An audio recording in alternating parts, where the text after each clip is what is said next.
Hello and welcome to No First Physics, where we come straight to the point immediately. This is part 3 of the electric potential series of videos, and in the previous video we looked at and had created a deep understanding of electric potential energy, electric potential and potential difference. Let's derive the equation for electric potential. So let's suppose we have a source charge plus Q, whose electric field we are considering. At infinity we place another positive charge plus Q. Now remember, this plus Q is not necessarily a unit charge. It can be any charge. We apply an external force onto this and slowly bring this charge at a point located at a distance r from the source charge. So I am applying this force and bringing it over here, and have brought it over here at a distance r from the source charge. We now want to calculate the electric potential energy U at this location. To do that, we first calculate the work done in bringing the charge from infinity to this point. So the amount of work that was done to bring it from infinity to this particular point.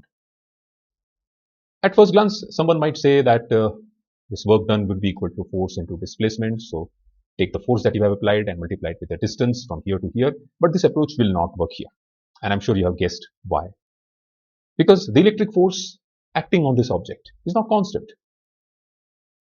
As the charge moves closer to the source, as this charge keeps on moving closer and closer to this charge, this repulsive force keeps on increasing. So the force acting on this charge keeps on changing continuously. And you know that whenever force changes continuously, we have to use integration. So let's now use integration. So let's imagine that at some instant, the charge is at a distance x. So let us say at some instant, the charge is over here, which is at a distance x. This is x, at a distance x from the source charge. Now we move through an extremely small distance dx. This is extreme, even though I've shown it very large in this, but it's an extremely small distance, infinitesimally small as we call it. During this tiny displacement, the force can be considered approximately constant. So the small amount of work done is dW, and this dW will be equal to F into dx for the small displacement ds. F is almost constant. To find the total work in bringing the charge from infinity to this particular point, we will integrate it between infinity and r. So we will get that the total work done is F dx from infinity to r. And this force F between Q and small q is kqq by x square at this particular location, and where you know k is equal to 1 upon 4 pi epsilon naught. Okay, so let us integrate this. So if I integrate this further, I get work done is equal to kqqr constant. So kqq integration infinity to r x raised to minus 2 dx. Now of course I'll assume that you know integration very well, so I'll not show all the steps. So this will give me kqqq. Integration of x raised to minus 2, I will write directly, is minus 1 upon x between the limits.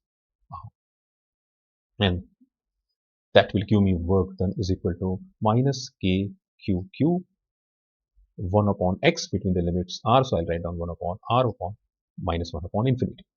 Now what is 1 upon infinity? 1 upon infinity is 0. So I'll be left only with 1 upon r in this bracket. So that will give me minus kqqq by r. This is the total work done to bring this charge from infinity to this particular point. And that is the potential energy of this charge when it is over here. So when the charge reaches over here, its potential energy U is minus kqqq by r.